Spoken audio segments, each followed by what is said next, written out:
Hello again, everybody, and it is me on MMA time.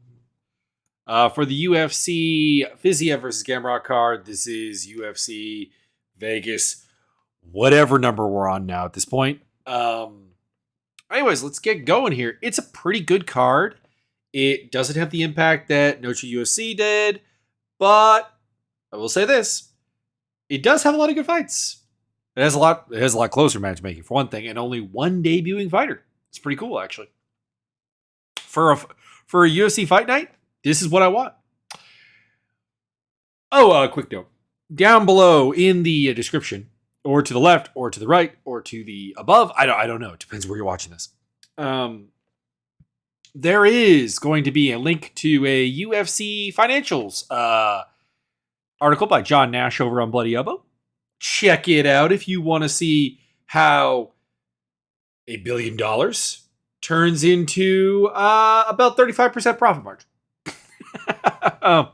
for the UFC. Anyways. Fiziev versus Gamrot, main event. Interesting fight. Two true outcome fight to a certain degree. This is a striker versus grappler fight. We've seen them before. And Fiziev is in the role of the striker. He's explosive. He's powerful. He's creative. He's technical. He's diverse. He does everything pretty well, actually, as a striker. And then Gamrot is the wrestler with the strong takedown game and scramble game, but lackluster on control. Either that's because of... I don't think it is because he's necessarily lacking control skills, but I think he's a little bit too aggressive, a little bit too impatient on the ground. The sort of guy who sees a very small opening to advanced position or land offense, be that ground and pound or looking for a submission, that he will go for it. And it almost always results in a scramble. And he happens to be very, very good at that. The problem for him here is that Fiziev is faster than him, and a guy who actually hasn't been that easy to take down. If you recall, Rafael Fiziev fought RDA, Rafael dos Anjos, and largely denied him the ability to take him down for 2 rounds and most of a 3rd round. And it took to the 4th round before it started really working. And while Gamrot is closer to his physical prime, he's, how old is he? 32. He's 32. RDA is in his late 30s. RDA is in decline, obviously. Was champion. And recently had a really hard time with Vicente Luque. He is a better control grappler and takedown artist than Gamrot is on a technical level. It's not that Gamrot's bad at it. Gamrot is very technical. Very good. But it does feel like he'll probably lose the first 2 rounds, at the very least, to Fiziev. And if he survives them, he'll start to come on later because everybody comes on later against Fiziev. Fiziev, not because of bad cardio, but because of the fact that he loads up on everything and everything is explosive and fight-ending and powerful and destructive, means that he does fade. The gas tank, you cannot fight the way Fiziev does for 15 minutes maybe. But 25 minutes? No, not happening. 15 minutes is a hard ask. 25 minutes is virtually impossible. So the question comes, does Fiziev's gas tank hold up long enough, or does he finish Gamrot to get the victory here? And I'm going to say that he does because it's the more interesting way of doing it. I'm going to say that he TKOs him probably in the, let's go 2nd round. And Fiziev is the favorite, minus 155 to minus 167. Gamrot is plus 125 to plus 135. This is a very, very good matchup, though. This is very, very good matchmaking between 2 guys who are probably amongst the top 10 lightweights in the world. It is a super deep division, super awesome division. It's not the matchmaking I would have done myself. I would have done Gamrot versus Grant Dawson, and I would have done Fiziev versus Arman Tsarukyan. I think both of those fights are more appealing and more interesting than just this kind of idea of can Gamrot hang around and stay tough and survive long enough for Fiziev to fade. Anyways, that's the matchup. Moving on to the co-main event, Bryce Mitchell versus Dan Ige. Also a very good fight, although weird times for Bryce Mitchell because he's got that whole thing with his girlfriend killing his fruit plants.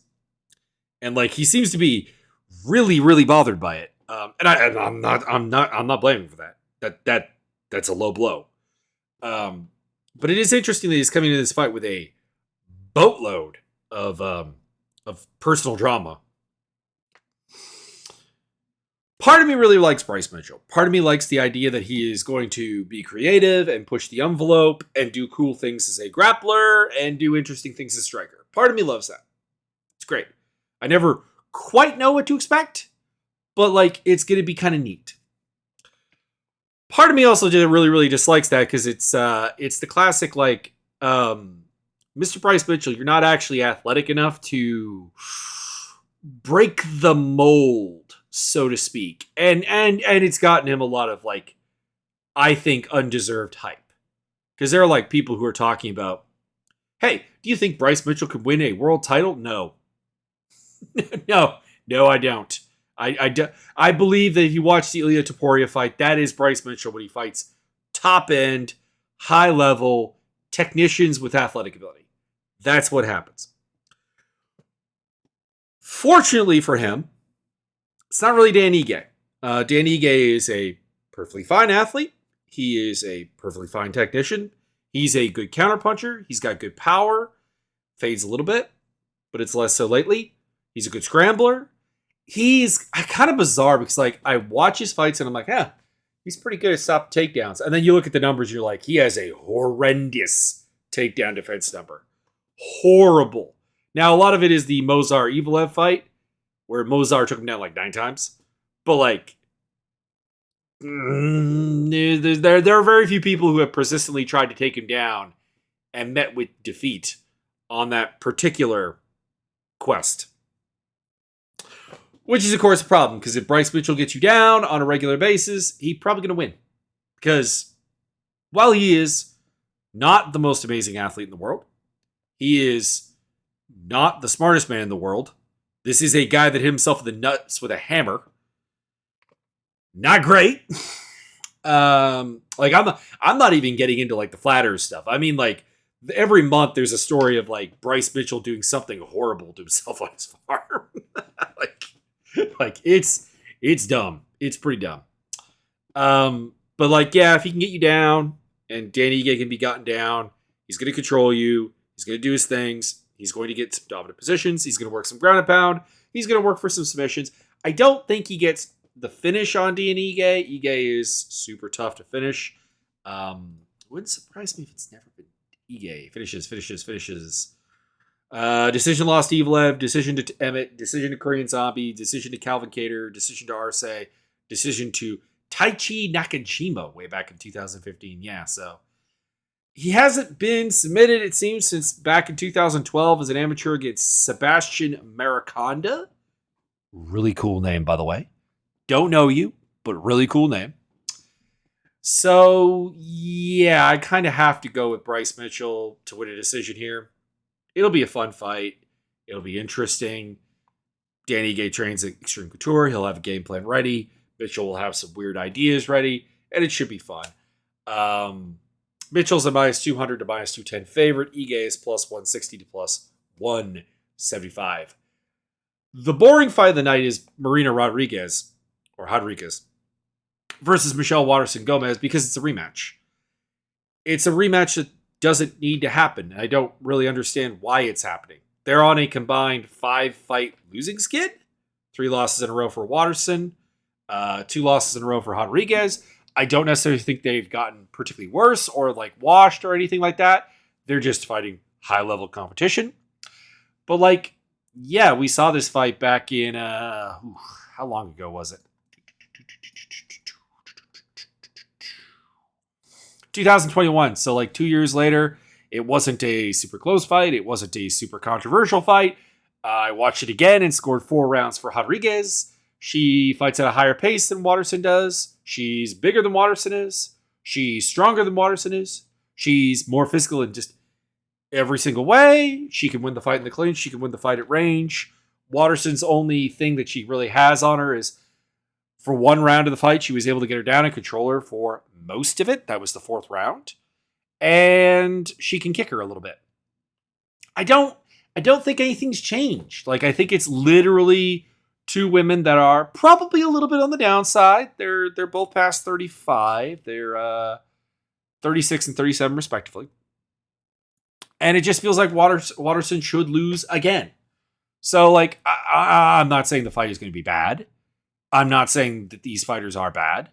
I'm just not looking forward to it because it's a fight we saw 2 years ago, and really there is no theoretical change because they both have done nothing but lose. I'm pretty sure. I think Waterson, that was the beginning of Waterson's 3-fight losing skid, and in the case of Marina Rodriguez, I think that was her last win.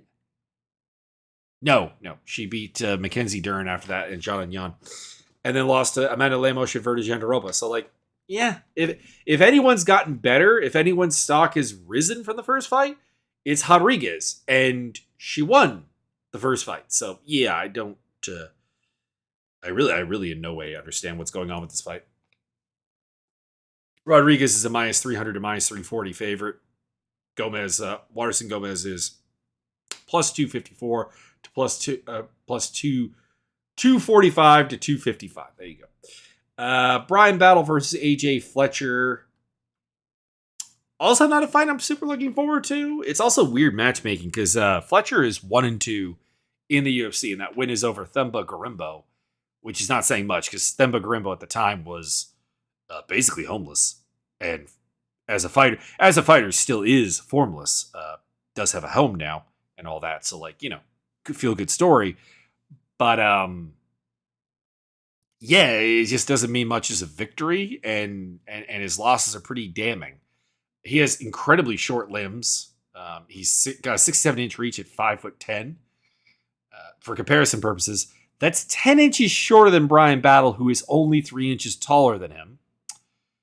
And yeah, I don't really. I mean, I do see how Fletcher would win this fight. It would be by taking Brian Battle down repetitively and scrambling with him, and just, in general, doing a good job on the ground, which is an option, I guess. But it hasn't really worked on anybody, and he doesn't have a super great wrestling game. Doesn't have a super great any game. Like, he's a reasonably athletic guy who doesn't really have, like, any real A game. Battle is, has his own problems. He's a little bit formless at times. I think that there are some significant issues that Renat Fakhretdinov showed off against him, which was that if you can wrestle him, he doesn't really scramble, doesn't really get up. He kind of attacks and plays guard, which is not good unless you have an exceptionally dangerous guard, and Battle does not. But Battle is 10 inches longer, the better striker of the two, should be able to hit Fletcher coming in quite repetitively. Fletcher is really, really tough, so probably goes the distance. That's about it. It's just it's a bit of a weird matchup because looking at it from a promotional standpoint, Battle is a tough winner. They seem to be trying to make something out of him. They have been kind of matchmaking him in a manner to get him wins. And this certainly is it. But it also feels like a win that if he gets, it doesn't do anything for him, outside of, like, just getting a win. And if he loses to Fletcher, it's kind of damning. And it's not like he can't lose. Like, it would be better off playing someone who likes to play the outside striking game and is, like, kind of a kickboxer. That would make more sense. Battle is a minus 180 to minus 192 favorite. Fletcher coming back at plus 145 to plus 160. Main card is finished up by Charles Jourdain versus Ricardo Ramos. I want to pick Ramos. I really do. I've wanted to pick Ramos for a lot of fights because dude had a massive hype train coming in. He's dangerous as a striker, as a grappler. He's athletic. He ticks all the check boxes of, like, hey, this should be an awesome fighter. And then he goes out there and he just doesn't do it. Like, his game becomes disjointed. It becomes self-destructive. He'll just seemingly, like, not want to do things with people that would probably actually lead to victory, which is confusing. He's a head. What I'm getting at is he's a complete head case. Like his own stupidity and flashiness will, you know, just cause him to lose. Even though from moment to moment, like he'll do something cool, probably in all 3 rounds, and it'll look awesome, and then he'll just lose the rest of the rounds. Charles Jourdain has his own mental hangups. He likes to throw jump knees. He really wants to be a super athletic, lethal finishing artist, and he just does not have the physicality for it. But like it can be beaten into him that he can't be that. Like there are times when he just kind of shows off a well-rounded game. Can you take him down? Yeah, but it's not easy. Can you out-grapple him? Yeah, but it's not easy. Can you outstrike him? Yeah, but it is going to be an absolute war that you are going to be miserable doing. He's just miserable to fight. And that's the kind of thing that like Ramos just kind of gets broken by. Like just kind of he's the kind of guy who goes out there and it's like, this isn't fun. Why am I doing this? And Charles Jourdain is not gonna let you have that kind of fun. Like he'll have fun fights, don't get me wrong. Like Charles Jourdain is a great action fighter. Very, very fun to watch, but absolutely miserable to fight if you do not love the grind and the war. It's gonna suck. And that's why I'm going to go with Jourdain to win by decision. Ramos is still hard to finish, even though he self-destructs a little bit. Jourdain is the minus 135 to minus 148 favorite. Ramos is plus 110 to plus 120. And then we get to the most bizarre underdog on the card. Miles Johns, Dan Argueta. I'm going to do the betting odds here first. Argueta is a minus 175 to minus 188 favorite. Johns is plus 143 to plus 150. I don't get it. Simply put, Dan Argueta is not that good. Like, he had a reasonably good competitive debut fight that he lost against Damon Jackson. And then he had a good outing against Nick Aguirre, and then he had a weird thing with Ronnie Lawrence. He's not really that good. Like his game is basic wrestle boxer. He's not a super amazing athlete. And Miles Johns is kind of like the same thing in the sense that he is a simple wrestle boxer. He doesn't do anything particularly amazing, but he does everything that Argueta does with way more power, strength, and explosiveness and speed. Like he is Dan Argueta with that elite level athleticism. And the guys who have beaten him, John Castaneda and Mario Bautista, are very, very good. Like, very good fighters. John Castaneda is a super sneaky dude who wears you down and eventually finds way. Like, he's savvy. He's crafty. There's no craft to Argueta. It's Argueta is a sledgehammer, and then like Mario Bautista is just a beast. Those of you who have made Miles Johns the underdog here, I don't know what to tell you. I don't know what to say other than I will be betting on Miles Johns. Again, I did it last time and I really need to start doing it. This is my disclaimer, do not bet on the fights if you cannot afford to lose the money, because you will lose money. MMA is a horrible betting sport. It feels so good when you call an underdog right. If like Miles Johns wins, I'm going to be yelling to the ceiling. I'm going to be dancing. I'm going to be having a good time. But this is a sport with way too many variables. So do not bet your rent on it. Please. No, don't do that. Tim Means versus Andre Fiallo. I'm kind of sad by this fight for different reasons. Tim Means is 39 years old, and it honestly is just like, it's just time for him to pack up. Like he's still Tim Means. He's still a 6'2" welterweight with a really good reach, 75 inches, who has great outside boxing, dangerous clinch game, pretty solid wrestler, opportunistic submission game. Like it's all still there, but like he's getting hurt more. He's getting a little bit tired. He's getting submitted by guys that, let's be honest, he wouldn't have gotten submitted in his prime. Like, he's not what he was. He's still functional and everything, but he is not the dangerous guy he was. And then with Fialho, he's a guy who wanted to put together a game that I was really excited by, this pressure boxing game. But he never forgot his doubts, his hangups, his hesitations. And those hesitations, they keep burning him, and he does not have a great chin. Like, that's the other problem. Not a great athlete, not a great chin, doesn't have that unbreakable confidence of a pressure fighter.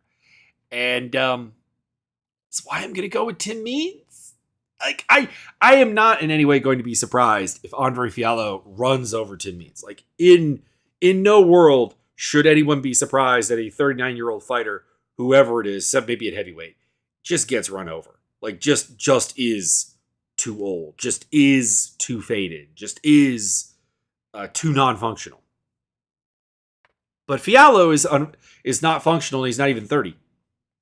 He doesn't even have that excuse of being a little bit faded. Like, he's still like physically in his prime and just getting kind of run over. He's lost 3 in a row to Joaquin Buckley, Muslim Salikov, and Jake Matthews, all by TKO. This all started with that Jake Matthews performance that like was so bad by Fialho that it convinced us that Jake Matthews was getting good. And then we realized, no, Jake Matthews is not actually getting good. And for Tim Means, he's lost to Kevin Holland by Darce choke, split decision to Max Griffin, and a guillotine choke to Alex Morono. But he had moments in all of those fights. He was very competitive with Max Griffin. And I'm going to pick him to win here because Fialho is just a broken fighter. I'm not going to be surprised if he loses. Fialho is the favorite, minus 165 to minus 186. And plus 135 to plus 150 on Means. I have no problem with that. I am not going to bet on Tim. I may bet on Tim Means here, but it'll be like a very small bet. But I do get why he is the underdog. He's 39. Jacob Malkoun, Cody Brundridge. This is a fight that I feel like Brundridge should win, but I'm picking Malkoun. The reason I say this is because every time I watch Jacob Malkoun fight, every time I'm getting ready for it, I'm like, this guy is a 5'9", 73-inch reach middleweight. He's not big. He's a welterweight-sized guy whose game, and to be clear, his game is not speed-based. It's pressured you with pretty decent pressure boxing into takedowns. And normally being small, that doesn't work. but it keeps working. He's 3-1 in his last 4, and his only losses to Brendan Allen, which is pretty good. And Brundridge is a guy on a 3-fight win streak. So again, weird matchmaking. By the way, guy 3-1 versus guy who's 1-3 in his last 4. Weird. But outside of Dolce Lungiambula, I shouldn't even say outside of Dolce Lungiambula. Dolce Lungiambula is the high mark of Brundridge's career in terms of winning against a guy who has some level of grappling, some level of strength, and an idea of what to do. And Malkoun has an idea of what to do. He should be too small, but it'll probably work out. It'll probably work out because Brundridge just isn't very good.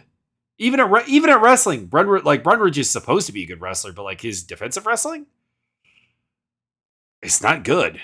Malkoun should be able to pressure him, break him down, and take him down. Although, I will say this, he's a minus 535 favorite to minus 700.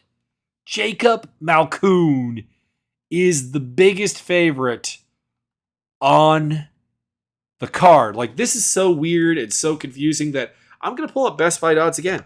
I'm going to hope that I read it wrong. I'm going to see if this is the case here. And I'm looking at it. I'm looking at it again. And no, he is, in fact, the biggest favorite on this card. It is just freaking weird to me. It is stunning. It is confusing. It is mind-boggling. But that is the case. Moving on to our sloppy heavyweight fight between Jake Collier and Muhammad Usman. Here's the deal. Muhammad Usman is actually pretty durable. He's not very good. He's very robotic, very stiff. But Collier has basically got one round of actual like cardio in him, and then he falls apart. And Usman's going to be there to knock down the pieces and finish the job and pick up a decision, probably because Collier is falling apart. He's he's not super easy to finish, and Usman is not super deft or like creative in any way. Like Collier's key problem is like he's a 185er in a fighting at heavyweight because and I can relate to this because I'm in a very, very similar place. He keeps getting fat. And at the very least, he should be down at 205. And I get it, my man. When you're carrying that kind of extra weight, it's hard to keep the gas tank going. It's really hard. Things hurt. Things hurt when you're trying to develop cardio. And it doesn't really work out well. So, I mean, he'll look good at the start because he's creative. He's flashy. He's got good striking, reasonable wrestling. Pretty okay grappling. Like, I remember watching him fight Devin Clark back in the day and being like kind of really impressed. But I just see Usman being able to survive and then he fades. And it's basically the Fiziev Gamrot thing, only quicker. So Usman by decision, he's the favorite, minus 135 to minus 148. Collier is plus 114 to plus 120. Mizuki Inoue versus Hannah Goldie. Inoue is one of the bigger favorites on the card, minus 300 to minus 335. Plus 240 to plus 255 on Goldie. I really wish I could combine these two fighters because Inoue's predominant issue is physicality. She just isn't very big, isn't very strong, isn't very anything. She's got a pretty cool, well-schooled boxing game that she uses to pressure and set up takedowns. She's got good technical takedowns, and she's a smooth and dangerous grappler. She's really, really fun. It's just kind of physically limited, and Goldie is the opposite. She's not physically limited because she's a freaking powder keg. She's explosive. She's fast. She's strong. But she is completely formless as a technician. The only thing that has been particularly good about her is her armbar against Emily Whitmire. Beautiful. But otherwise, it's just kind of like even fighting people like Miranda Granger and Diana Belbita, who are not very athletic in their own right, she doesn't really have technical answers. Just kind of lets them do what they want. And, she'll hit them kind of hard periodically and do something cool that, physical athletes could do.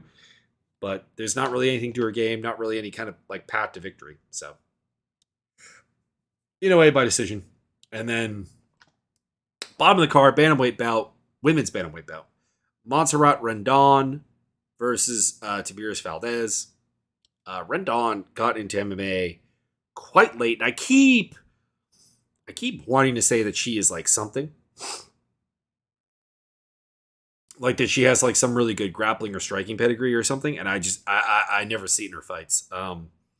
She has a good idea of what she wants to do. She wants to pressure box into a clinch, into takedowns, into control game. Like that's what she wants to do, and she has a very clear idea of that, and she knows how to get there.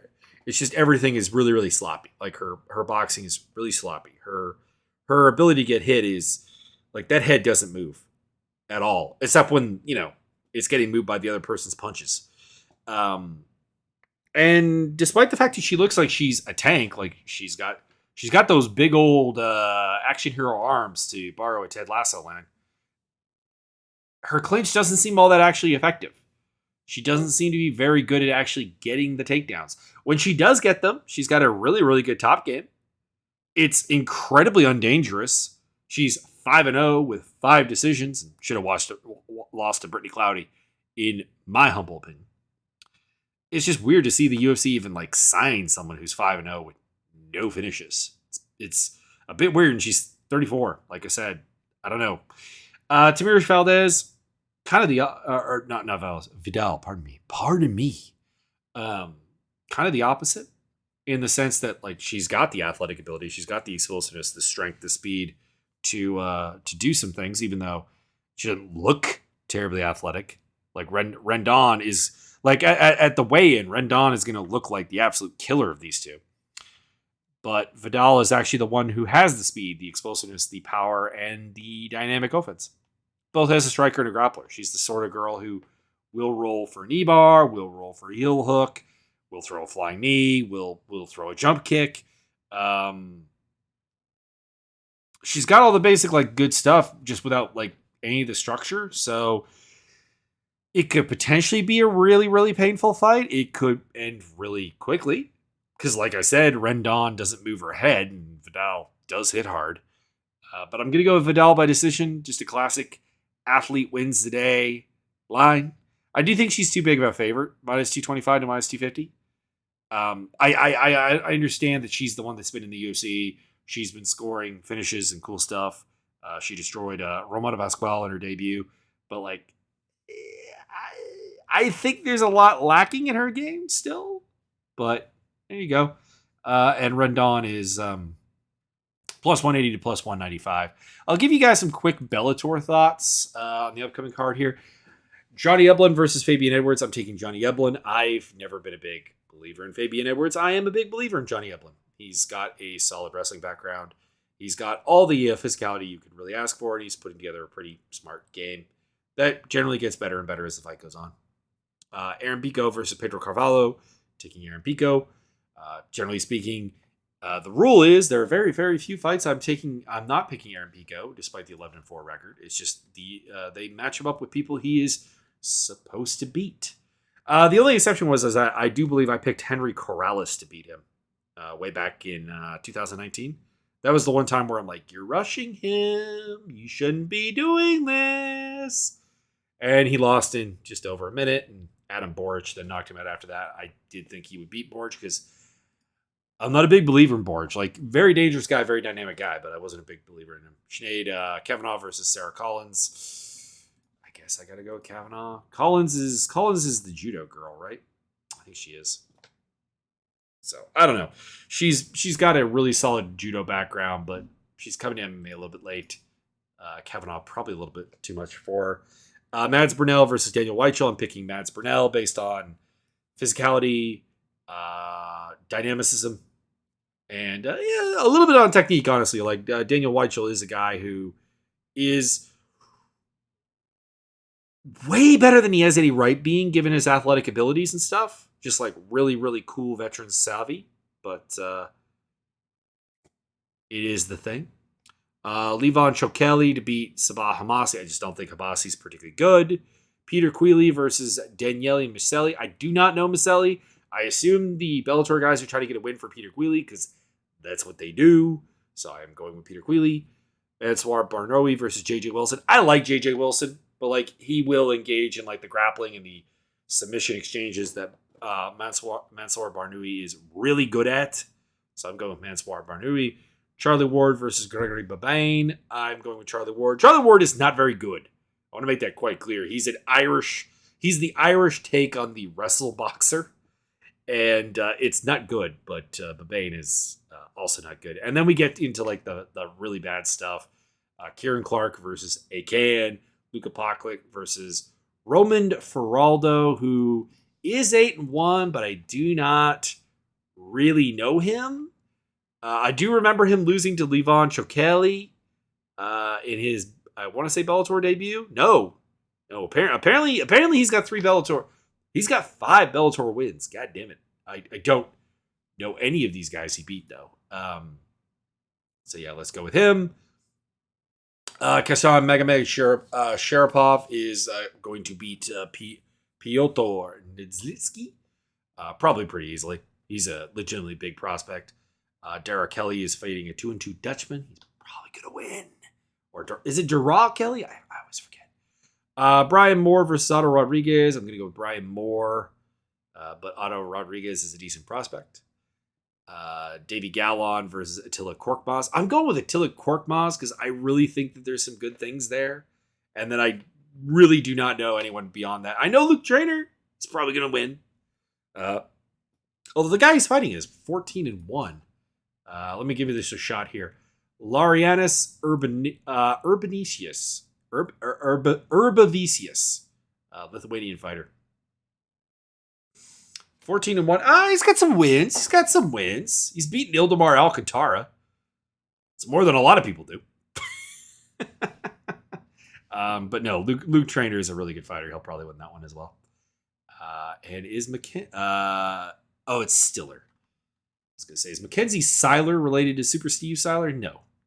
It is Stiller.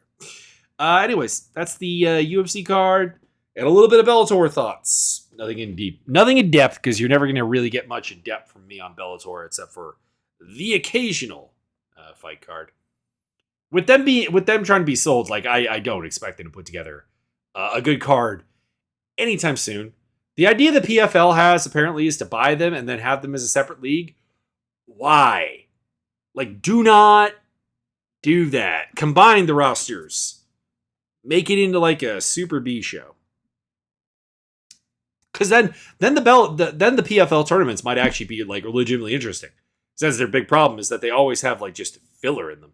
There's like 2, 3, maybe 4 good fighters, and then the rest are just not good. Anyways, that's it.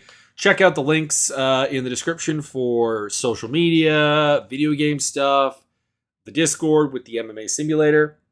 We got Bloody Mania September coming up with both of the Dirksen brothers taking on foes that they will possibly grind into a fine paste for their bread. So I will see you guys after the fights.